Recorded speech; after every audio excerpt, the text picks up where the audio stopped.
नमस्कार, आप देख रहे हैं धर्म अधर्म, मेरा खास प्रोग्राम। मैं हूं आपके साथ रोहित भामला। बड़े विषय को लेकर चर्चा करने वाले आज जहां उत्तर प्रदेश के मथुरा वृंदावन में ब्रज की होली को लेकर विवाद बढ़ता जा रहा है। महाकुंभ के बाद अब होली के त्योहार पर मुस्लिम व्यापारियों द्वारा दुकानें लगाने को लेकर बहस छिड़ गई है। कई हिंदू साधु संत और संगठनों ने मांग की है कि ब्रज क्षेत्र में मुस्लिमों को होली के अवसर पर दुकानें लगाने की अनुमति न दी जाए। ये मुद्दा तब और अधिक चर्चा में आया जब श्री कृष्ण जन्मभूमि मामले से जुड़े अधिवक्ता दिनेश फलाहारी ने मुख्यमंत्री योगी आदित्यनाथ को अपने खून से पत्र लिखकर इस विषय पर ध्यान देने की अपील की। दिनेश फलाहारी ने मुख्यमंत्री को लिखे अपने पत्र में कहा है कि मुस्लिम समुदाय हिंदू त्योहारों से नफरत करता है, लेकिन फिर भी इन मौकों पर दुकानें लगाकर आर्थिक लाभ कमाता है। उन्होंने आशंका यह जताई है कि मुस्लिम दुकानदार त्योहारों के पकवानों को अपवित्रित करने के लिए गलत तरीकों का इस्तेमाल कर सकते हैं।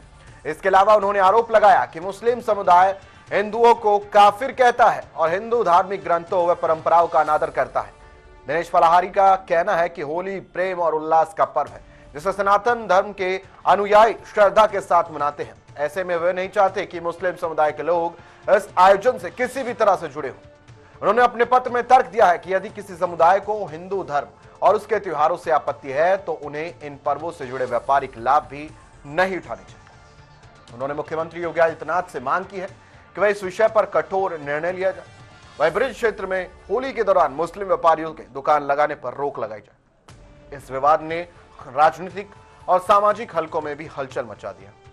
कुछ संगठनों ने इस मांग का समर्थन किया है, जबकि कई सामाजिक कार्यकर्ताओं और बुद्धिजीवियों ने इसे धार्मिक भेदभाव करार दिया है। उनका कहना है कि किसी भी धर्म या समुदाय को रोजगार से वंचित करना संविधान और सामाजिक सौहार्द के खिलाफ है। प्रशासन की ओर से अब तक इस मामले पर कोई हालांकि आधिकारिक प्रतिक्रिया नहीं आई है, लेकिन सुरक्षा एजेंसियां सतर्क हो गई है। त्योहार के दौरान किसी भी अप्रिय घटना को रोकने के लिए मथुरा वृंदावन में पुलिस बल की तैनाती बढ़ाई जा सकती है। यह देखना महत्वपूर्ण होगा कि सरकार इस संवेदनशील मुद्दे पर क्या रुख अपनाती है और आने वाले दिनों में स्थिति किस दिशा में जाती है। अब यह पूरा विषय है, इसी पर सुनवाते आपको क्या कुछ कहना है पक्ष का और क्या कुछ कहना है इसको लेकर विरोध भी सामने आ रहा है। तमाम प्रतिक्रियाएं सुनवाते हैं। माननीय मुख्यमंत्री जी जो हमारे हिंदुओं के हृदय सम्राट हैं योगी जी को अपने खून से पत्र लिखा है और मांग की है कि हमारे होली जैसे पवित्र त्योहार पर मुसलमानों की दुकानें नहीं लगनी चाहिए, क्योंकि ये लोग हमारे होली के त्योहार में हमारे होली के पवित्र जो रंग होते हैं उनमें जहर मिला सकते हैं, कांच के टुकड़े मिला सकते हैं, उनमें मिलावट कर सकते हैं, मिठाइयों में थूक सकते हैं। तो ऐसे लोगों को हमारे त्योहार से दूर रखा जाए, क्योंकि ये लोग किसी भी हद तक गुजर सकते हैं। इन लोगों को हमारे त्योहारों से नफरत रहती है, हमारी पवित्र ग्रंथों से इनको नफरत होती है, तो हमारे त्योहार में ये घुसने का प्रयास क्यों करते हैं। तो हमारी माननीय मुख्यमंत्री से यही उम्मीद है, क्योंकि वो हमारे हिंदुओं के हीरो हैं, उनसे यही प्रार्थना करते हैं कि मुसलमानों को हमारे होली जैसे पवित्र त्योहार से दूर रखा जाए, क्योंकि ये शांति भंग कर सकते हैं, सौहार्द को बिगाड़ सकते हैं। इनकी हमारे त्योहार में कोई जरूरत नहीं है। हिंदुस्तान में कुछ लोगों की ज़हनियत फिरका परस्ताना हो चुकी है और वो हर जगह में फिरका परस्तियत को, सांप्रदायिकता को निकाल लेते हैं। और इसकी शुरुआत कुंभ के मेले से अखाड़ा परिषद ने की और उसके बाद में अब आकर के मथुरा के वृंदावन में इसकी दूसरी कैटेगरी देखने में आ रही है कि मथुरा के वृंदावन से कुछ लोगों ने ऐलान किया है कि यहाँ होली के मेले में लगने वाले दुकानें मुसलमान नहीं लगाएंगे और मुसलमानों पर प्रतिबंध लगा दिया गया, उनकी एंट्री बैंड रहेगी। यहाँ पर कितना दुर्फा तमाशा है ये।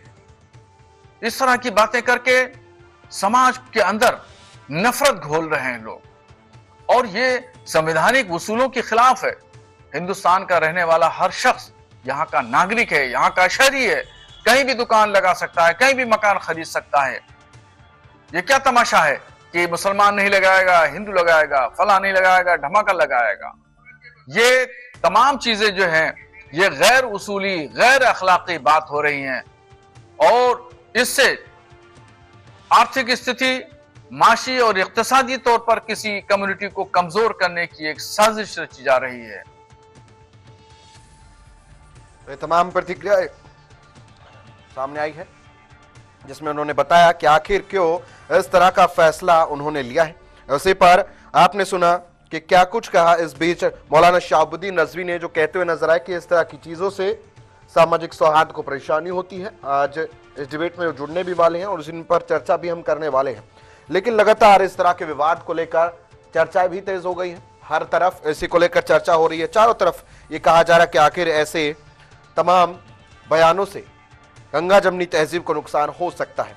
अब ये विषय अपने आप में बड़ा गहरा है और इसी पर आज हम चर्चा भी करेंगे, लेकिन उससे पहले बता दें आपको कि महाकुंभ के बाद अब इसी तरह की मांग उठने लगी है। अब ब्रज की होली में इस तरह की मांग उठी और उसके बाद महाराष्ट्र के अंदर भी जो यात्रा निकलनी है उसके अंदर भी ऐसी एक मांग उठाई गई है। उस पर चर्चा बाद में करेंगे, लेकिन सबसे बड़ी बात आज के लिए यही है कि मथुरा के अंदर होली को लेकर, ब्रज की होली को लेकर यह बड़ा फैसला लिया गया है। तमाम हिंदू धर्मगुरुओं ने कहा है कि यहां पर मुस्लिमों की एंट्री पर बैन होना चाहिए, क्योंकि यह हिंदू त्योहार है। अब इस हिंदू त्योहार को क्यों अलग किया जा रहा है मुसलमानों से, इसको लेकर आज हम चर्चा करेंगे। बड़ा विषय है। चलिए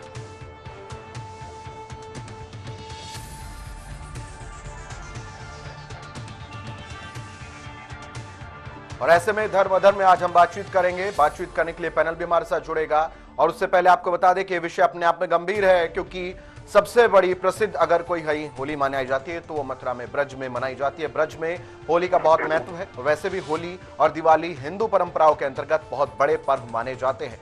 इसी को लेकर आज हम चर्चा कर रहे हैं। चर्चा करने के लिए पैनल हमारे साथ जुड़ चुका है। बातचीत करेंगे। बातचीत करने के लिए मौलाना शहाबुद्दीन रजवी साहब, ऑल इंडिया मुस्लिम जमात के राष्ट्रीय अध्यक्ष, हमारे साथ जुड़ चुके हैं। बातचीत करने के लिए फाजिल अहमद, मुस्लिम स्कॉलर, हमारे साथ जुड़ चुके हैं।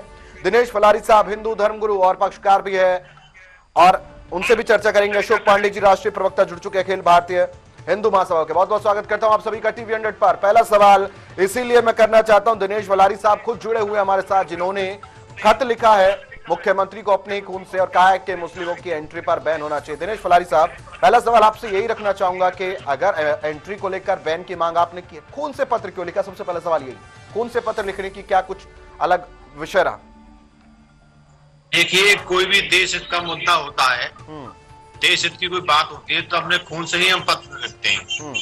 हमने कुंभ में भी सनातन बोर्ड के लिए अपने खून से पत्र मोदी जी को लिखा। जनसंख्या नियंत्रण कानून पर भी हमने खून से पत्र लिखा।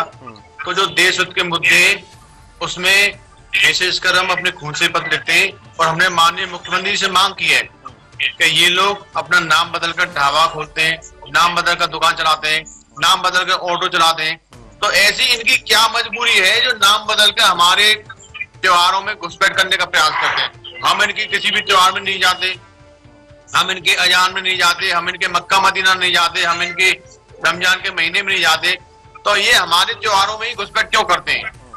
अपनी दुकान अपने त्योहार में लगाओ। हमारे सनातनी हिंदू 1.25 करोड़ हैं, उनको दुकान लगाने दो। हमारे सनातनी आपसे सामान स्वेच्छा से खरीदेंगे, आप नाम बदल के क्यों ढाबा खोलते हो? अपना नाम बदलकर अपनी पहचान क्यों छुपाते हैं? यदि दम है तो अपना नाम लिखकर अपनी दुकानदारी कीजिए ना। ठीक है, मौलाना शहाबुद्दीन रजवी साहब, सवाल आपसे करूंगा। आपकी भी प्रतिक्रिया हमने सुनी। आपने कहा कि ये लोग गंगा जमनी तहजीब को बदनाम करने की कोशिश कर रहे हैं। मौलाना साहब, मैं आपसे जानना चाहता हूं, आखिर हिंदू त्योहार है, उसमें मुस्लिमों की जाने की क्या वजह है? क्या ऐसी जरूरत आन पड़ी है कि जाना ही है? क्योंकि अभी रमजान चल रहा है, बहुत पाक होता है तमाम मुस्लिमों के लिए, और वो बड़ा इससे पाक कुछ मुझे नहीं लगता कुछ होता होगा, और उसको छोड़ के वजह उसके हम जाए सीधा होली पर निशाना साधा है, वजह क्या रही?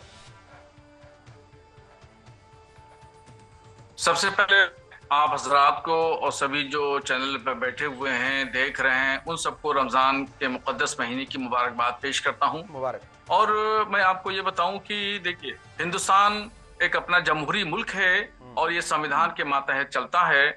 जमहूरी निजाम में हर आदमी को इख्तियार है, वो किसी एक कोने से दूसरे कोने तक अपना बिजनेस कर सकता है, कारोबार कर सकता है। कहीं भी कानून ने या संविधान ने कहीं रोक टोक नहीं रखी है, न किसी पे पाबंदी लगाई है। तो ये दरअसल ये आवाज सबसे पहले उठी कुंभ से, और कुंभ से अखाड़ा परिषद ने जब सबसे पहले ये आवाज उठाई थी, मांग की थी, गवर्नमेंट से भी मांग की थी, मगर गवर्नमेंट, उत्तर प्रदेश की गवर्नमेंट जो है वो सभी लोगों के तबकात के जज्बात को समझती है, हालात को समझती है। गवर्नमेंट ने अखाड़ा परिषद और बाबा साधु संतों की बातों को न मानते हुए वहां पर कोई प्रतिबंध मुसलमानों पर नहीं लगाया। मैंने खुद ये ऐलान किया अपनी तरफ से कि कोई भी मुसलमान कुंभ के मेले में न जाए, और मुसलमानों ने इस पर पाबंदी की। और फिर अब ये मथुरा से ये आवाज उठ रही है, हमारे फलाही साहब बैठे हुए हैं और उन्होंने हुकूमत से मांग की है, मगर उनकी मांग पूरी होने वाली नहीं है, इसलिए ये गैर कानूनी मांग है, गैर संवैधानिक मांग है। अगर ये कोई जायज मांग करते गवर्नमेंट से तो गवर्नमेंट जरूर इनकी मांगों को पूरा करती है। हमारे मुख्यमंत्री योगी आदित्यनाथ जी तमाम हालात को, मौके को, तमाम मामलात को समझते हैं, और तमाम लोगों के जो रहने वाले जितने भी उत्तर प्रदेश में नागरिक हैं उनके जज्बात को भी समझते हैं। इसलिए दिनेश फलाही साहब की आरजू पूरी नहीं हो सकती है, ये इनकी तमन्ना इनकी दिल में ही रह जाएगी, इनकी आरजू इनके दिमाग में रह जाएगी, ये पूरी होने वाली नहीं है, क्योंकि गैर संवैधानिक बात है। और हिंदुस्तान की जो पहचान है पूरी दुनिया में, वो इसी वजह से पहचान है कि यहाँ तमाम मजहब के लोग मिलने रहते हैं और सब लोग मिलजुल करके रहते हैं। ये खूबसूरती, ये हुस्न और ये गुलदस्ता, फूल का गुलदस्ता हिंदुस्तान जिसको कहा जाता है, दुनिया में इसी वजह से पहचाना जाता है। और ये चंद लोग इस गुलदस्ते को तोड़ लेना चाहते हैं और समाज में नफरत फैलाना चाहते हैं। ये ऐसा नहीं हो सकता, क्योंकि ये देश संविधान से चलता है और किसी खास नजरिए से नहीं चल सकता। ये दिनेश फलाही साहब जैसा चाह ले, या अखाड़ा परिषद चाह ले, या साधु संत चाह ले, या मौलाना लोग, हम लोग कुछ चाह ले, इससे नहीं हो सकता, ये बात नहीं बन सकती। बहुत सारे लोग देखिए हिंदू राष्ट्र की बात करते हैं, कुछ लोग मुस्लिम राष्ट्र की बात कर सकते हैं। मैं तो कहता हूं कि पूरे 500 साल तक भविष्य में, मुस्तकबिल में ये हिंदुस्तान जमहूरी मुल्क रहेगा। ये न हिंदू राष्ट्र बन सकता है, न मुस्लिम राष्ट्र बन सकता है। और जो लोग बनाने के लिए सोच रहे हैं वो सोचते ही रह जाएंगे। अशोक पांडे जी, ऐसी मांग असंवैधानिक है और ना 500 साल में हिंदू राष्ट्र बनेगा। नहीं, ये अभी जो एक बात कर रहे थे, देखिए पहली चीज तो ये है कि किसी भी विषय को गलत तरीके से इंटरप्रेट किया जाता है। अखाड़ा परिषद के अध्यक्ष ने कभी भी ये नहीं कहा कि मुसलमानों की कुंभ में एंट्री नहीं होनी चाहिए, गलत तरीके से मैसेज दिया गया। और जो भी ये सारी मांगे उठ रही हैं वो इनके जाहिलपने की वजह से उठ रही हैं। जाहिलपना क्या है? जूस में जुबान संभाल के बात करिए, भाषा का सही इस्तेमाल करिए। अरे भाषा का इस्तेमाल सही करिए। अभी पहले सुन लो, आप की बातें कर रहे हैं, सुनने का मौका रखो पहले, तो उसका जवाब दिया जाहिलपना क्या? अनपढ़ी की बात आप कर रहे हैं। अरे सुन तो लो, पहले सुनने का मादा, अभी ध्यान से सुन रहा हूं ना मैं। अभी जितनी तुमने लोग बात करी कि 500 साल हिंदू राष्ट्र, एक एक करके बोलेंगे। तुमसे कौन कर रहा है बात कर? पहले सुनने का मादा रखो। अशोक जी लैंग्वेज पे थोड़ा सा आपने स्कूल में क्या पढ़ा है? मौलाना जी आ रहा हूँ, मौलाना जी वक्त दीजिए उनको भी बोलने का। मैं चाहूंगा अशोक जी थोड़ा सा मर्यादा रखेंगे भाषा की भी, और फिर बोलेंगे। अशोक जी बोलिए। मैं बताता हूँ, देखिए अखाड़ा परिषद के अध्यक्ष ने जो मांग उठाई वो इसलिए उठाई क्योंकि इनके लोग दुकान खोलते हैं, जूस की रोड में पेशाब मिला करके पिलाते हैं, इनके लोग बेकरी खोलते हैं उसमें थूक मिला करके खिलाते हैं, इनके लोग जो अरे अलीगढ़ में तो मैं रिक्वेस्ट कर रहा हूं आप सभी से एक एक करके बोलिए प्लीज। मौलाना साहब मेरी गुजारिश आपसे एक एक करके बोलेंगे। पहले अशोक जी को बोलने दीजिए, अगर वो कुछ गलत करेंगे मैं रोक दूंगा, फिर आपके पास भी आऊंगा। बोलिए अशोक जी, बोलिए। सवाल करेंगे आप भाषा लगाइए। रोहित जी बोलिए। अभी जितना जो इन्होंने कहा कि जमहूरियत का है, गुलदस्ता है, कौन गुलदस्ते को आग लगा रहा है? गुलदस्ते को बरेली में अभी 2 दिन पहले मुस्लिम लड़कों ने ये कहा कि हम होली नहीं मनाने देंगे और उन्होंने हिंदू लड़कों के साथ मारपीट की। ये गुलदस्ते को आग किसने लगाई? कौन संदेश दे रहा है इसको? जूस में पेशाब मिला करके पकड़ा गया अपनी दुकान पर, कौन गुलदस्ता तेरा लहरा रहा था? खाने में थूक मिलाते हैं और कहीं जाकर के अलीगढ़ में तो जज का चपरासी जो मुसलमान था वो थूक मिला करके पानी जज को पिला रहा था। ये तो ऑन रिकॉर्ड है। इस गुलदस्ते को कौन हिंदू आग लगा रहा है? तो इसी को कहते, जो जाहिल शब्द है ना वो इन लोगों के लिए है मौलाना। जाहिल शब्द, ये लोग जाहिल हैं, इनकी वजह से तुम्हारी पूरी इन जाहिलों का कंट्रोल करो, अपनी कौम को बदनाम होने से चलिए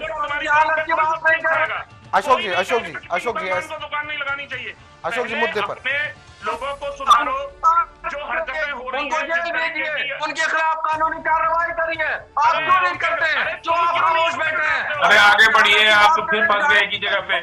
आगे बढ़िए राहुल जी, आगे बढ़िए। चलिए एक एक करके, ठीक है, आ रहा हूं मैं आप सभी के पास आऊंगा। फाजिल अहमद साहब से सवाल है। फाजिल अहमद साहब, मैं जानना चाहता हूं कि जब एक तरफ हिंदू सभा मना कर रही है कि वहां नहीं जाना चाहिए, तो क्यों ऐसी मांग उठ रही कि वहां होली मनाना है? एक एक करके अशोक जी मौलाना साहब, एक एक करके अभी फाजिल साहब को बोलने दीजिए। फाजिल साहब बोलेंगे। फाजिल साहब बोलिए। अरे अशोक जी, मौलाना साहब, अशोक जी शांति रखेंगे, आगे भी पैनल को बोलने दीजिए। अशोक जी बोलने दीजिए, मौलाना साहब बोलने दीजिए। फाजिल अहमद साहब बोलिए। आपकी पुलिस रिपोर्ट है।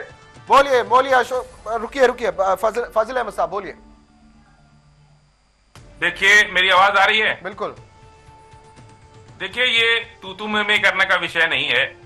हम लोग सब एक ही राष्ट्र के व्यक्ति हैं और एक ही संविधान के मानने वाले। धर्म हमारा कुछ भी हो सकता है, लेकिन हम सब एक ही संविधान के मानने वाले। वही सी संविधान से हमारा जीवन चलता है। इस समय देश में ये विषय नहीं है कि किसने किसको थूक मिला दिया, पानी, ये सब तो वीडियो बना के भी डाला जा सकता है। आप इसको कोई बहुत गंभीर विषय नहीं है। दूसरी बात, बौद्ध गया में तथागत बुद्ध का मंदिर है और उन्होंने पहला जो है ज्ञान वहीं से प्राप्त किया। और पिछले 15 दिन से बौद्ध भंते लोग वहां अनशन करके बैठे हैं कि हमारा बौद्ध मंदिर खाली करो।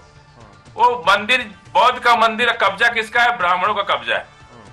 और वो ब्राह्मणों के कब्जे से मुक्त करने के लिए पिछले 15 दिन से भूख हड़ताल पर बैठे हैं। विषय ये है, लेकिन एक भी चैनल उसको नहीं दिखा रहा है।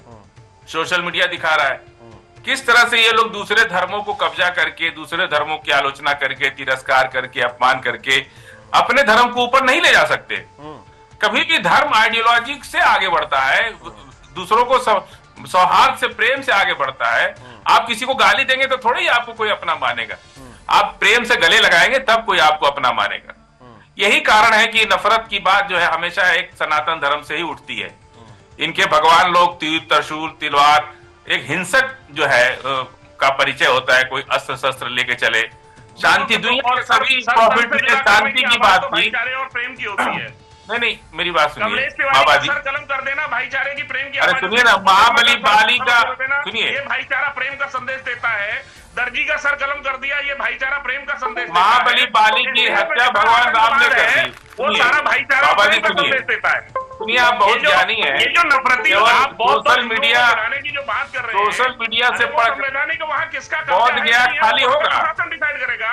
वो कोई बौद्ध गया को ब्राह्मणों ने कब्जा कर रखा है। बुद्ध का मंदिर लेकर जो आप नफरत की हिंदू, अरे तुम्हारा फिर वही बात अभी देखिए, फिर आ गया औकात पर अपनी औकात पे आ गए, दिखा दिया अपनी औकात नहीं। औकात अरे तुम्हारी क्या औकात है? तुम्हारी क्या औकात है बताओ? तुम 4 टके के गुंडा, बजरंग दल के कार्यकर्ता हो, तुम नफरत की बात कर रहे हो। तुम्हारी औकात क्या है? तुमने देश को दिया क्या है सिवाय देश को बर्बाद करने की? चलिए, तुमने देश को क्या दिया? चलिए, ऐसा डिबेट को खराब नहीं करेंगे। फाजिल अहमद साहब ऐसे नहीं, अशोक जी ऐसे नहीं, बिल्कुल डिबेट में मर्यादा बनाएंगे। आप सभी लोग भटक रहे मुद्दे से, आप वापस आना चाहूंगा। मैं डिबेट पर वापस आना चाहूंगा। अशोक जी रुकेंगे? आप लगातार इस तरह की बातें ना करें क्योंकि इससे डिबेट खराब होगा। मैं बातचीत करने के लिए इस बीच दिनेश वलारी साहब आपका रुख करना चाहूंगा। मैं आप माफी चाहूंगा फाजिल साहब, अशोक जी माफी चाहूंगा, ऐसे ना कीजिए, डिबेट को खराब मत कीजिए। दिनेश जी से सवाल रहेगा। दिनेश जी, मांग उठाई है आपने, ऐसा ही महाकुंभ में मांग उठाई गई थी, ऐसा ही अब आप मांग उठा रहे हैं, लेकिन ना महाकुंभ में सरकार ने ऐसा फैसला लिया था, ना तब अब ले रहे हैं। सिर्फ और सिर्फ हिंदू महासभा अगर ऐसा फैसला लेती है तो लगता है कि ये एक प्रदेश के लिए भी सही है, क्योंकि आपने तो अपनी मान्यताओं के हिसाब से फैसला ले लिया। नहीं, क्या तुम्हारी औकात है? तुम अपने बाप के साथ ऐसे ही बात करते हो? अरे फाजिल साहब मर्यादा में, अशोक जी मर्यादा में बात करेंगे, डिबेट को खराब नहीं करना हमें। तुमको ये भी लिहाज, मर्यादा में बात कीजिए फाजिल साहब, अशोक जी मर्यादा में बात कीजिए, ऐसे नहीं। दिनेश जी के सवाल। अपने बेमर्यादा दिनेश जी से सवाल है मेरा, जब मौका है तब बोलिए, मौका आने पे बोलिए, डिबेट खराब मत कीजिए। दिनेश जी, अशोक जी, और ये उसके साथ तुम तड़ा कर रहे हैं बैठ करके। बिल्कुल नहीं, डिबेट खराब मत कीजिए। अशोक जी, फाजिल साहब, एक एक करके, बाप की उम्र के हैं। अरे एक एक करके बोलिए। फाजिल साहब, अशोक जी, एक एक करके बोलिए, डिबेट खराब मत कीजिए। दिनेश जी बोलिए। हमने एक संकल्प लिया था कि जब तक हमारे मठ मंदिरों पर अवैध कब्जा रहेगा तब तक हम अन्न ग्रहण नहीं करेंगे और ना ही अपने पैरों में जूता चप्पल पहनेंगे। तो हम अपने संकल्प में कायम है। तो हिंदू आस्थावान होने के लिए चाहता है कि हम अपने त्योहारों को अशुद्ध ना करें। अरे एक एक करके बोलिए आप लोग, एक एक करके। हम इन लोगों को अपने त्योहार में नहीं बुलाना चाहते, अपने त्योहार में इनको नहीं दुकान लगाना चाहते। तो ये इनकी क्या जबरदस्ती है कि हमारे त्योहार में दुकान लगाएंगे? अरे भाई, हमारे हिंदुओं के त्योहार हैं। जब आपको हमारे रंगों से नफरत है, हमारे पवित्र ग्रंथों से नफरत है, हमारे त्योहारों से नफरत है, तो आप दुकान क्यों लगा रहे नाम बदलकर? क्यों ढाबा खोल रहे नाम बदलकर? क्यों ऑटो चला रहे नाम बदलकर? तो हमने मुख्यमंत्री से प्रार्थना किया है, यदि मुख्यमंत्री प्रार्थना को स्वीकार करेंगे तो अच्छा है, अरे नहीं करेंगे तो ध्यान देगा। बीच में नहीं बोलिए। कम से कम शासन प्रशासन गंभीरता से तो लेगा इस विषय को, क्योंकि ये लोग नाम बदलकर घुसपैठ कर रहे हैं, इनकी कार्रवाई होगी। ठीक है। मौलाना रिजवी साहब, मेरा सवाल आपसे है। मौलाना रिजवी साहब, जब ऐसी चीजें आती है, मैंने सुना था आपका बयान जब आपने महाकुंभ को लेकर के आता कि अच्छी व्यवस्थाएं हैं, बहुत ठीक रूप से महाकुंभ का आयोजन किया गया है। मैंने बड़ा सराहा उस चीज को, मैंने अपने हर डिबेट में उसका जिक्र भी किया। एक तरफ मौलाना साहब है जो हमेशा ऐसा बयान भी देते हैं, और लेकिन इस बार महाकुंभ की बड़ी तारीफ की है, मैंने उसको खूब सराहा भी। लेकिन मौलाना साहब, मैं आपसे ये जानना चाहता हूं कि अगर वो नहीं चाहते कि ऐसा हो, क्योंकि उनकी मान्यता है, उनकी परंपरा है, अगर किसी को उनकी परंपराओं के बारे में नहीं पता और उनको लगता है कि उनसे हनन होगा इन चीजों का, तो नहीं जाना चाहिए, जबरदस्ती क्यों की जा रही है? देखिए, आपकी मोहब्बत का शुक्रिया कि आपने मेरे बयानों को चलाया। चूंकि करोड़ों लोगों के इंतजामात करना बड़ी बात है, ये मामूली बात नहीं है। वहां पर करोड़ों लोग आए, उनके व्यवस्था, उनके खाने पीने, रहने सहने के इंतजामात जो मुख्यमंत्री जी ने किए, वो अपने आप में बड़ी अहमियत रखता है। अब रह गई दूसरी बात यह है कि कोई भी मुसलमान किसी गैर मुस्लिम के मजहबी त्योहारों में नहीं जाता है। ये तो फजूल की बात है। बिला वजह के मुसलमानों को मोर्द इल्जाम ठहराना है, इल्जाम लगाना है कि मुसलमान वहाँ त्योहारों में जाता है और होली के त्योहारों में जाएगा, ऐसा होगा वैसा होगा। मुसलमान नहीं जाता है। गैर मुस्लिमों के त्योहार से मुसलमानों का क्या लेना देना? वो दूसरे लोगों का त्योहार है, वो लोग अपने अच्छे से त्योहार मनाएं, उनके साथ में नेक ख्वाहिशात हमारी हैं। हमारे त्योहार हमारे साथ में लोग हैं, अच्छे से लोग मनाते हैं, तो हम ना किसी दूसरे को बुलाते, ना कोई दूसरा हमें बुलाता। ये तो एक मिला जुला हिंदुस्तान का कल्चर है, तहजीब है, और यहाँ पर हिंदू और मुसलमान सब मिलजुल करके रहते हैं। तो ये कुछ लोग जो हैं, अभी चंद लोग पैदा हो गए हैं जो लोग हिंदू मुस्लिम के अंदर जो इत्तेहाद इत्तेफाक है, इसके अंदर दरार पैदा करना चाहते हैं और इसको तोड़ना चाहते हैं। मगर बहुत ज्यादा एक आबादी है हिंदुस्तान में हिंदू और मुसलमानों की जो प्यार से, मोहब्बत से, भाईचारे के साथ में रहती आई है। और चंद लोगों के जहनियत के हिसाब से हिंदुस्तान नहीं चल सकता। हिंदुस्तान जो चलेगा वो आईन के हिसाब से चलेगा, संविधान के हिसाब से चलेगा। और ये जो कहा जाता है कि मुसलमान जो है वो थूक मिला देता है, ये मिला देता है, वो मिला देता है, ये सब फजूल की बातें हैं। टेक्निकल चीजें इतनी ज्यादा आ गई हैं कि कोई किसी के बारे में भी व्हाट्सएप के जरिए, लेकिन मौलाना साहब ये फजूल की बातें कैसे हुई? क्या ऐसी खबरें नहीं आई है क्या? ऑफिस का सीसीटीवी फुटेज और अगर उस पर मेरा ये कहना है, सुनिए, अरे सुनिए मेरी बात सुनिए। और अगर कोई मिलता है, अगर इस तरह कोई हरकत करता है तो उसके खिलाफ कानूनी कार्रवाई करिए, उसकी जांच करिए, उसको जेल भेज दीजिए। हम उसकी समर्थन नहीं करते, हम उसकी हिमायत नहीं करते। अगर कोई करोड़ों में कोई एक शख्स ने नालायकी की है, उस एक शख्स ने नालायकी की है तो उसको सजा जरूर दीजिए, मगर करोड़ों मुसलमानों को मुर्द इल्जाम मत ठहराइए, दोषी पूरे मुसलमानों को मत कीजिए। ऐसा ही बहुत सारे ऐसे हिंदू हजरात हैं जो गलत काम करते हैं, मगर हम कभी नाम नहीं लेते, हम किसी मजहब को मानने वाले को कभी दोष नहीं ठहराते, कभी हमको नहीं। ठीक है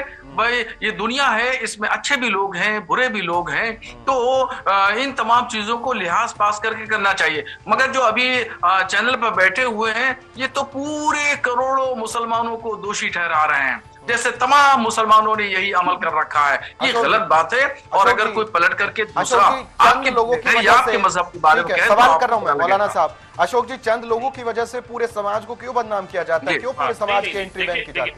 अभी वो यही बात जो समझने वाली बात है। मैं अभी जो कह रहा था, माननीय अखाड़ा परिषद अध्यक्ष रविंद्रपुरी जी महाराज ने जो बात कही थी वो ये कहा था कि खाने पीने की दुकानों का अलॉटमेंट मुसलमानों को मत दीजिए, क्योंकि उनकी मानसिकता, जिस तरीके के वीडियो और खबरें आ रही थी उस हिसाब से उन्होंने कभी नहीं कहा कि कुंभ में मुसलमानों को बैन होना चाहिए। अखाड़ा परिषद के अध्यक्ष की पेशवाई में सबसे ज्यादा बैंड मुसलमानों के थे, किसने नहीं देखा? अखाड़ा परिषद के अध्यक्ष ने जब सम्मानित किया तो सम्मानित करने वाले में मुसलमान थे, किसने नहीं देखा? ये जो एक नैरेटिव पकड़ लेना कि उन्होंने कहा कुंभ में नहीं जाना चाहिए और मैंने कह दिया, कौन सा मुसलमान कुंभ में नहीं गया?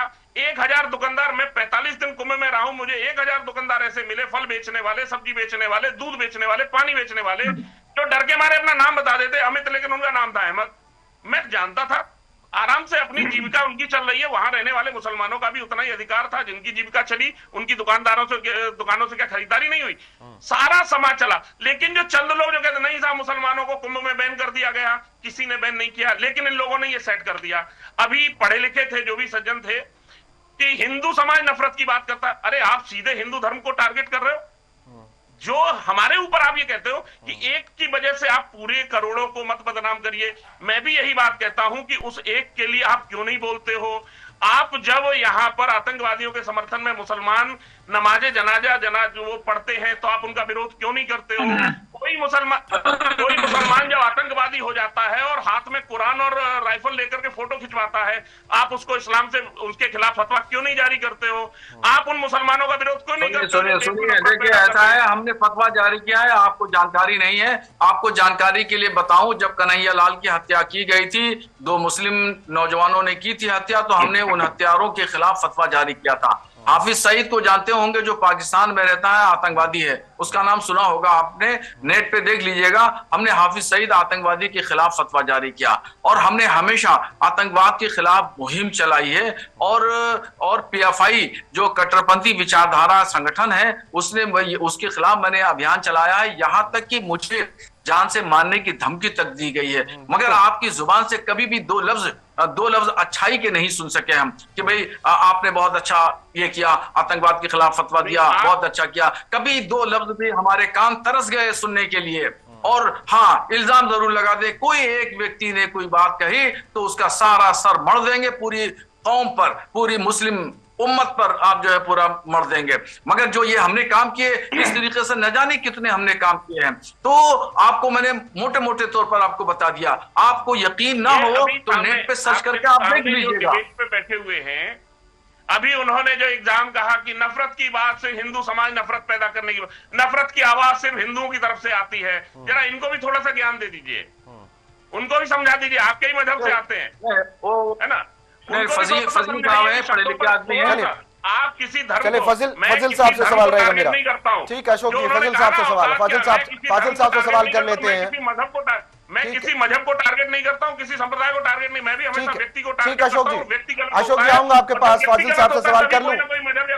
अरे अशोक जी रुकिए, अब मैं फाजिल साहब से सवाल कर लेता हूँ। फाजिल साहब, लगातार ये मांग उठती रही कि ऐसी चीजें हो रही है और उसी को रोकथाम करने के लिए अगर उन्होंने फैसला लिया है। देखिए, अब होली सभी को पता है, उनकी धार्मिक मान्यताएं हैं और उनकी मान्यताओं के हिसाब से वो अपनी होली मनाते हैं। और जाहिर सी बात है, मान्यताएं किसी की भी, चाहे वो अब रमजान चल रहा है, बहुत पाक होता है, इसकी भी अब अपनी मान्यता है और होली की भी अपनी मान्यता है।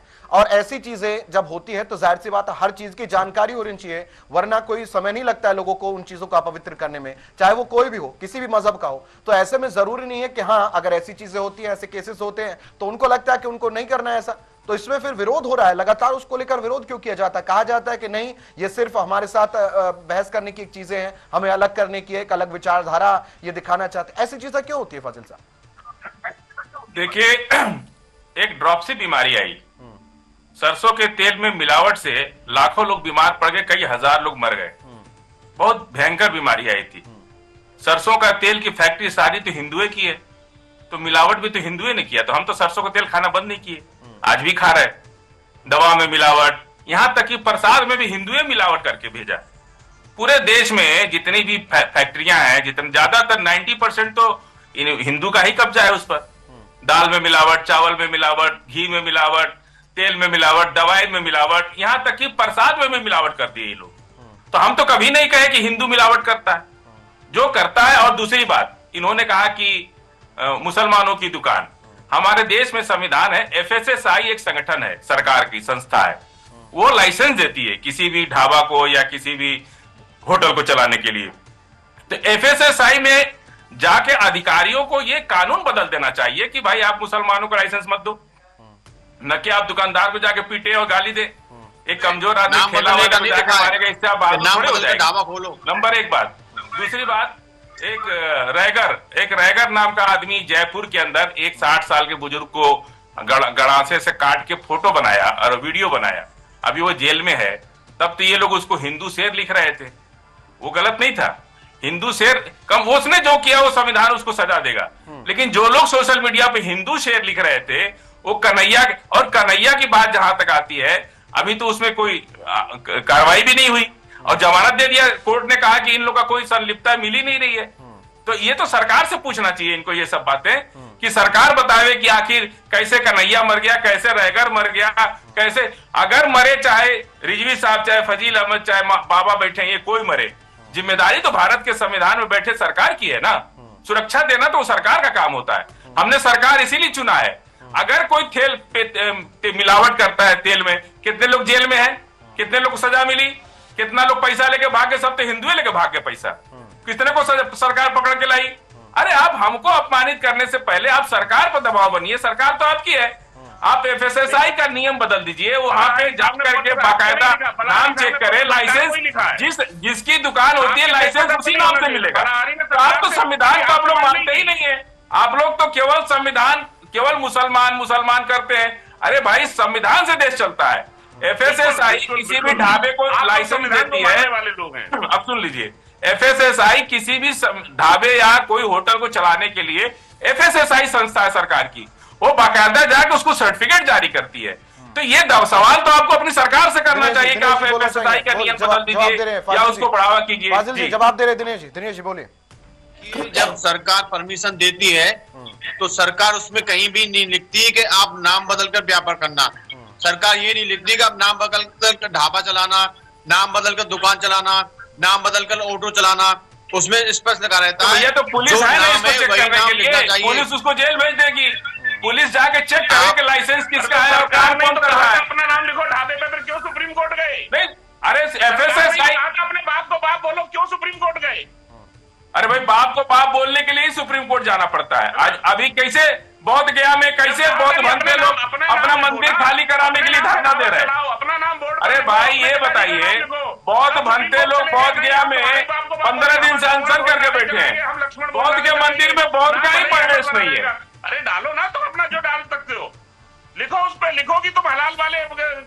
आप एफएसएसआई को बोलो ना, एफएसएसआई उसको जेल भेजेगी। के खिलाफ गए, सरकार के नियम के खिलाफ गए सुप्रीम कोर्ट, आपके और हमारे नियम के खिलाफ नहीं। हमने नहीं, तो भैया एफएसएसआई को बोलो आपकी वो जा करके चेक करके ऐसे ढाबे को बंद कराए। आपको बंद कराने का अधिकार नहीं है। कोई गुंडा जा करके, कोई गुंडा बजरंग दल का गुंडा जा करके नहीं कह सकता है कि ढाबा बंद करो। एफएसएसआई कहेगा बंद करो, पुलिस कहेगा बंद करो, लेकिन कोई भाजपा का नेता जाके नहीं कह सकता है कि ढाबा बंद करो। कहने की जरूरत नहीं पड़ती। भाजपा का नेता जाके गुंडागर्दी नहीं करेगा। कोई भाजपा का गुंडा, बजरंग दल का गुंडा जा करके किसी दुकान का लाइसेंस नहीं चेक कर सकता है। उसके लिए नियम है देश के अंदर, पुलिस है। ठीक है, मौलाना साहब के पास चलेंगे, आऊंगा आपके पास, फाजिल जी आऊंगा। मौलाना साहब से सवाल रहेगा, मौलाना रजवी साहब से। मौलाना साहब, लगातार हंगामे हो रहे हैं कि ऐसी चीजें जब आती है, ऐसे फैसले जब आते हैं तो गंगा जमनी तहजीब बिगड़ जाती है, आपसी फैसले खराब हो जाते हैं, आपसी भाईचारा खराब हो जाता है। लेकिन मौलाना साहब, लगता नहीं कि इन्हीं चीजों के लिए हम ही लोग खुद जिम्मेदार हैं? अब जिम्मेदार हैं। देखिए, सबसे बड़ी जिम्मेदारी की बात आपको बताऊं कि मुजफ्फरनगर के एसएसपी ने सबसे पहले वहां पर ऐलान किया कि यहाँ तमाम रिक्शे वाले, ढाबे वाले, खोखे वाले, ठेले वाले सब लोग नेम प्लेट लगाएं। जब कांवड़ यात्रा चल रही थी उस वक्त की बात है। एसएसपी मुजफ्फरनगर के बाद में फिर सहारनपुर और फिर हरिद्वार के भी तमाम जिला इंतजामिया ने ये ऐलान कर दिया कि सब लोग अपने ठेलों पे नाम लगाएं, बोर्ड लगाएं, साइन बोर्ड लगाएं। अब उसके बाद में फिर उसका ये चलन इतना अच्छा हो गया, लोगों ने इतना पसंद किया कि हमारी हुकूमत ने पसंद किया और हुकूमत ने उसका ऐलान कर दिया कि पूरे उत्तर प्रदेश में सब लोग ठेले पे अपना नेम प्लेट लगाएं। इसी में कुछ लोग सुप्रीम कोर्ट गए। सुप्रीम कोर्ट ने इस बात को गलत माना और कहा कि ये तफरीक पैदा करने वाली बात है और इससे नफरत बढ़ेगी, आपस में भाईचारा खत्म होगा, इसलिए सुप्रीम कोर्ट ने रोक लगा दी। उसके बाद में जब सुप्रीम कोर्ट ने रोक लगा दी तो सभी लोगों को मान लेना चाहिए, वो अदालत उज़्मा है, अदालत उज़्मा का, सुप्रीम कोर्ट का एहतराम सबके लिए जरूरी है। अब उसके बाद में फिर महाकुंभ में बात, फिर उससे पहले ये हल्द्वानी में बात। हल्द्वानी के जो मेयर हैं गजराज सिंह बिष्ट साहब, अभी कुछ दिन पहले ही मेयर बने हैं, वहां निकाय चुनाव हुए हैं, उसमें जीत कर आए हैं। उन्होंने बैठते ही सबसे पहला जो फैसला किया, ऐलान किया, वो ये था कि यहाँ पर सब लोग जितने भी ठेले वाले हैं, खोखे वाले हैं, सब लोग नेम प्लेट लगाएं। तो फिर उनसे लोगों ने पूछा कि भाई ये तो सुप्रीम कोर्ट की तौहीन है, सुप्रीम कोर्ट के खिलाफ फैसला के खिलाफ आप बात कर रहे हैं। तो फिर वो नरम पड़े, बैकफुट पे आए। अब तीसरा मसला ये आ गया मथुरा में होली में। तो देखिए ये मजहबी त्योहार में मुसलमान नहीं जाता है, इस बात को समझना चाहिए। और बार बार ये जो कहा जा रहा है कि मुसलमान आएगा, मुसलमान ऐसा करेगा, वो ये सब फजूल की बातें हैं, इसमें कोई आधार नहीं है, ये सब बेआधार बातें हैं। मुसलमान कोई भी किसी दूसरे त्योहारों में, दूसरे मजहब के त्योहारों में नहीं जाता, अशोक जी, मौलाना साहब का कहना है कि जब मुसलमान किसी धार्मिक त्योहार में हिंदू के में जाता ही नहीं है तो क्यों अपने आप को बड़ा बनाने की कोशिश की जा रही, क्यों ये दिखाया जा रहा है कि हमने बैन लगा दिया क्योंकि वो ऐसा करते थे, अपने आप को बड़ा क्यों बनाया जा रहा था? नहीं, ये बात उन्होंने अपने हिसाब से कही है। अभी आपने ही देखा होगा बरेली की घटना भी, मैं 2 दिन अभी पहले भी मैंने कोट किया, बरेली की घटना है। भाई क्यों ये ऐलान किया गया कि हम होली नहीं मनाने देंगे और होली मनाएंगे तो हम मारपीट करेंगे? ये जितनी भी बातें होती हैं ये वहां पर लागू हो जाती हैं जहां पर इनकी आबादी नहीं होती है, 1-2 घर होते हैं। जहां इनके 10 मकान हो जाते हैं और हिंदुओं के 20 मकान में भी है, वहां उनका संविधान और सारी चीजें एक तरफ हो जाती है। वहां वो घंटा बजाने पे भी जो है आपत्ति करने लगते हैं। हमारे अलीगढ़ में ही कमालपुर है, घंटा, मंदिर का घंटा लगाने की अनुमति नहीं दी मुसलमानों ने। क्यों? वहां मजहबी जो है कि घंटा अगर बजेगा तो हमारा मजहब खतरे में आ जाएगा। वहीं पर यही कमालपुर है, मेरे बिल्कुल बराबर 2 किलोमीटर की दूरी पर है। वहां पर मजहबी भाईचारा उनको नहीं दिखाई देता है। हमारे त्योहारों में हमने अपना एक डिसीजन लिया है, हमारे महाराज ने एक पत्र लिखा है। भाई किसी मौलाना को पत्र तो लिखा नहीं, किसी मौलवी को पत्र नहीं लिखा, किसी इमाम को पत्र नहीं। सरकार से मांग की, सरकार मानेगी नहीं मानेगी, इनके पेट में दर्द क्यों हो रहा? हमने हमारा अधिकार पूरा, हमने अपने अधिकार का प्रयोग किया और संवैधानिक अधिकार का प्रयोग किया है। कोई गुंडागर्दी का अधिकार नहीं। अभी जैसे वो बोल रहे थे कि बजरंग दल के गुंडा, ये गुंडागर्दी का अधिकार नहीं। गुंडागर्दी का अधिकार तो ये है कि हमारे त्योहार में आओगे और बदतमीजी करोगे तो पटक के मारेंगे, वो एक अलग संविधान हो गया, वो अलग वो हो गई। लेकिन हमने सरकार से मांग की है कि ऐसी नौबत ना आए, हमारे त्योहार शांति से मनाए जाए। हमारी, आप ये बता रहे हैं कि आते नहीं है रामनवमी के जुलूस में, कौन जो है पत्थरबाजी करता है? हरियाणा में नूह में किसने पत्थरबाजी की? जुलूसों में पत्थरबाजी करना, राम मंदिरों में घुस करके पेशाब करना, शिवलिंग पर पेशाब करना, ये वीडियो फेक नहीं है, इन पर FIR है, लोग गिरफ्तार है, जेल गए हुए हैं। फाजिल साहब से सवाल, फाजिल साहब से सवाल है। फाजिल साहब, ठीक है, अशोक जी आ रहा हूँ, फाजिल साहब से सवाल है मेरा। फाजिल जी मुझे ये बताइए, फाजिल जी, अशोक जी रुकिए, सवाल कर रहा हूँ। फाजिल जी मुझे ये बताइए कि जब ऐसा कुछ नहीं है और जब मौलाना साहब भी यही कह रहे हैं, आप भी यही कह रहे हैं कि नहीं हम तो जाना ही नहीं है, कि कौन जा रहा है वहां पर होली मनाने, तो सवाल ये उठता है कि आखिर बरेली के अंदर होली की तैयारी कर रहे लोगों पर हमला किया गया क्योंकि ये कहा गया कि अगर होली की तैयारी की या होली मनाई तो जान से मार देंगे, लाशें बिछा देंगे। फिर ये भी वही लोग हैं, इनका कौन विरोध करेगा? मौलाना साहब FIR कराएंगे उनके खिलाफ। देखिए हम बता रहे हैं, आप बोलिए फाजिल। इस तरह की घटनाएं हम लोग समाज में, राजनीति में है, 20 साल से मेरा अनुभव है। छोटी मोटी घटनाएं गली कूचे में इस तरह होती रहती हैं और आपसी वहीं के बड़े बूढ़े लोग मिलकर समझा भी लेते हैं। ऐसा नहीं है कि ये कोई नजीर बन गया है कि हम पटक के मारने को, तो कोई भी किसी को पटक के मार सकता है, ये कोई बात थोड़ी। हाँ, ये भी एक ट्रेंड। अभी गाजियाबाद में एक घटना हुई थी, अभी बता रहा हूँ, जो बड़े बूढ़े एक भीड़ को लेकर के घर पे गए और उस भीड़ में 4 मौलवी साथ में थे। पहले उन्होंने पिटवाया, फिर उन्हीं मौलवियों ने बीच बचाव कराया। ये बड़े बूढ़े हैं समाज के, अभी गाजियाबाद की घटना वीडियो में शेयर कर दूंगा, अभी 4 दिन पहले घटना है। जो समाज के बड़े बूढ़े हैं वही पहले लेकर के जाते हैं, वही पिटवाते हैं, वही बीच बिटाव करते हैं। इस समाज के बड़े बूढ़ों की जिम्मेदारी भी यही है। सुनिए, चलिए बोलिए। किसी के मन में एकदम नफरत भरी है तो उसको तो समझाया नहीं जा सकता। हाँ, ये जरूर है कि धीरे धीरे नफरत कम होती है, समय आता है। और इस्लाम में तो हम लोग को महात्मा गांधी और इस्लाम दोनों ने हमको सिखाया कि एक गाल पे कोई मारे तो दूसरा गाल बढ़ा दो। हम लोग तो उस मजहब के मानने वाले हैं। हम लोग आपकी बात का जवाब नहीं दे सकते। ये जरूर है कि कोई किसी को न पटके, इसीलिए संविधान बना देश के अंदर कि कोई ताकतवर नहीं तो। फाजिल जी, कौन से संविधान में ये लिखा है कि होली मनाओगे तो लाशें बिछा देंगे? दलित को पानी नहीं पीने दिया इस देश में, दलित महापुरुष। बोलने दीजिए अशोक जी, अशोक जी सवाल आपसे नहीं है। अशोक जी सवाल आपसे नहीं है, जब होगा आपसे सवाल तो मैं आपका नाम लूंगा। अभी फाजिल जी से सवाल है, उनसे जवाब लेंगे। फाजिल जी से सवाल। अशोक जी समय आने पर बोलिएगा। अभी सवाल फाजिल साहब से, बोलिए फाजिल जी। देखिए, इस तरह की बातें जो संविधान है देश में और तमाम घटनाएं होती हैं, राइट्स भी हो जाते हैं, झगड़े भी हो जाते हैं, उसके बाद मामला, फिर उसके बाद मुसलमान हिंदू एक जगह बैठ के खाना खाता है, ऐसा नहीं है। बहुत सी जगह पे वक्त पे एक दूसरे के घरों पर लोग आग लगाते हैं। बाद में 6 महीने के बाद जब गुस्सा ठंडा होता है, मुकदमे खत्म होते हैं, तो हिंदू मुसलमान एक साथ बैठ के चाय पानी नाश्ता खाना भी करते हैं। और होली के अंदर मैंने जाने कितने वीडियो, हजारों वीडियो घूम रहे कि जब कोई मुसलमान घर से नहीं निकलता है क्योंकि रंग ओंग से जरा से किसी को एलर्जी होती है या इस तरह का माहौल देश में है तो आदमी नहीं निकलता है। लेकिन किसी जरूरतमंद, किसी खास जरूरत, कोई बीमार पड़ गया, कोई बात हो गई, कोई नकाब पोश औरत अगर निकल के हॉस्पिटल जाना चाहती है, अरे ट्रेन पकड़ना चाहती है, उस पर दौड़ा दौड़ा के उसको रंग डाला जाए, ऐसा भी वीडियो घूम रहा है कि कोई नकाब पोश औरत मुसलमान है तो उसका तो लिहाज करना चाहिए आपको कि भाई निकाह मुसलमान, उस पर क्यों लेकिन उसको दौड़ा दौड़ा कर रंग डाला जाता है। ये भी मैंने देखा है। इस पर क्या बहेंगे लोग? इन सब चीजों पर बहस नहीं होनी चाहिए। बहस हम लोगों दिनेश जी से इसका जवाब ले लूं। संविधान का पालन अच्छा से हो। फाजिल जी, दिनेश जी ने अपील की है। फाजिल जी, दिनेश जी ने अपील की है कि ऐसा नहीं होना चाहिए, तो लगता है कि जवाब भी उन्हीं से ले लेते हैं। ठीक है, रुके। चलिए दिनेश जी, क्योंकि दिनेश जी ने ऐसी अपील की है कि ऐसा नहीं होना चाहिए, और अब क्योंकि दिनेश जी अपील कर रहे, खून से लिखा पत्र भी उन्होंने मुख्यमंत्री को दिया, तो उनसे भी पूछना चाहेंगे क्या दिनेश जी है अभी अपने साथ? चलिए दिनेश जी से फिलहाल संपर्क टूटा है फिर, लेकिन अशोक जी इसका जवाब दीजिए कि जब हम ये कहते हैं कि मुसलमानों के एंट्री पर बैन है, तो लेकिन जो लोग सड़कों पर निकलते होली वाले दिन जबरदस्ती उन पर रंग लगाया जाता है, जो कि नहीं चाहते कि रंग लगाया जाए, ये भी आपको ठीक लगता है? फिर